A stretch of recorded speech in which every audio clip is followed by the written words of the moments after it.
Well, there are some new questions today over what effect yesterday's outcome in South Carolina will have on the general election. Newt Gingrich walked away a big winner in yesterday's primary, ensuring a longer and far more competitive GOP race.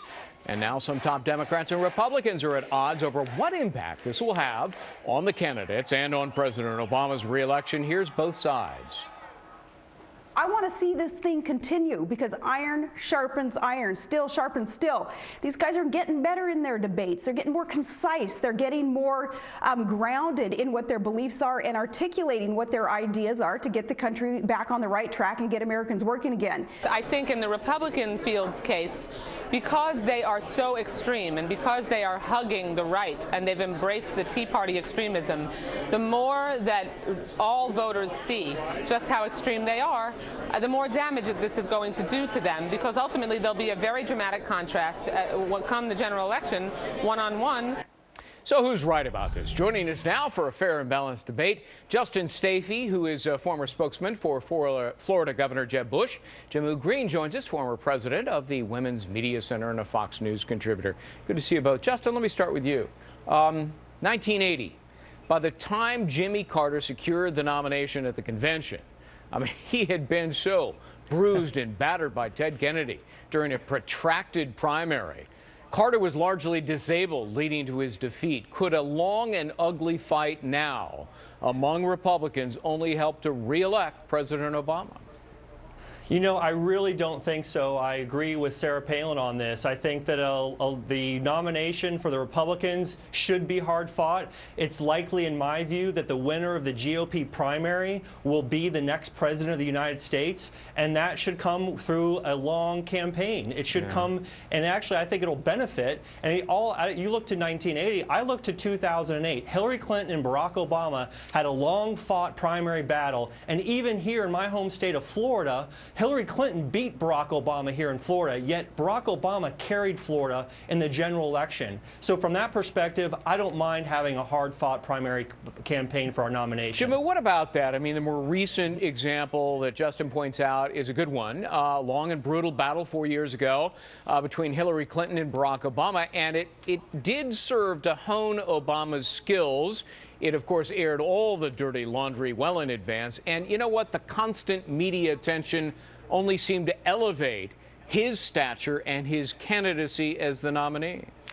Lordy, I actually also believe or agree with Sarah Palin, which is a rare thing. Wow. But, you know, I do think that the longer these primaries play out, it helps build a grassroots operation. It helps these state parties that rarely get any attention. It brings in money. It brings in the ability to really activate the base, and that will be good for whoever the nominee is. Yeah. But I also agree with the DNC chairwoman because you can't agree with both sides, yes, Jamu. Come because on. at the end of the day, what we are seeing play out is these candidates are appealing to the darkest nature of the right wing in the Republican Party, and that is going to be very hard for them to then try to, convince independent voters. I think particularly women voters, after being so callous, so combative, it is going to be hard for them to then turn in the general election and be appealing. You're sounding like a politician. You want it both ways. Hey, Justin, I want to put up on the screen, here's what conservative columnist Rich Lowry wrote today. Quote,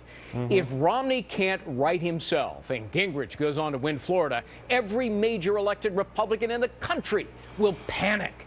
Because whatever GOP primary voters in South Carolina think about his electability, Gingrich is currently radioactive among the general public. Again, this is, conservative Rich Lowry.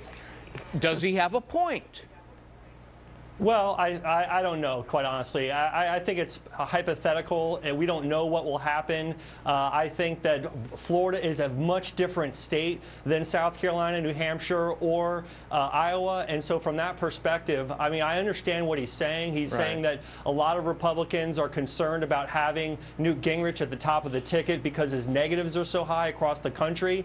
But let's wait and see what happens in Florida. The Florida voters haven't spoken yet, and I think we're going to see a very hard-fought campaign over the next 9 days here in the state of Florida. Jamu, I want to be fair and balanced here. Here's what a liberal columnist, Maureen Dowd, wrote today in the New York Times. Quote, The man who came to Washington on a wave of euphoria has had a presidency with all the joy of a root canal, dragged down by W's recklessness and his own inability to read America's panic and its thirst for a strong leader. And then she went on, Jamu, to call the president naive and condescending, a guy who sees himself as victimized by an America that doesn't appreciate his exceptionalism. Those are her words. I mean, it's pretty scathing. Does she have a point?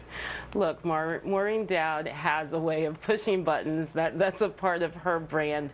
I think at the end of the day, when you look at what is happening with the Obama campaign, where he's not even engaged in a primary fight, but there are thousands of volunteers and the activists that are already engaged on the ground. In South Carolina, a completely red state that will not go to President Obama, most likely, you had hundreds of people showing up to start the organization of his operation on the ground in South Carolina. But at the end of the day, why this primary is going to be so extended for the Republicans is because their front runner is someone who has shown that he has no core values, that he wants to play by a different set of rules, that he is out of touch with the middle class, and that is why you've had all of these different surges actually be able to happen. So, all right, poor good discussion. Mitt Romney, good for all right, clearly. Jamu Green, Justin Sayfie, good to see you both. Thank you very much. Thanks, Greg.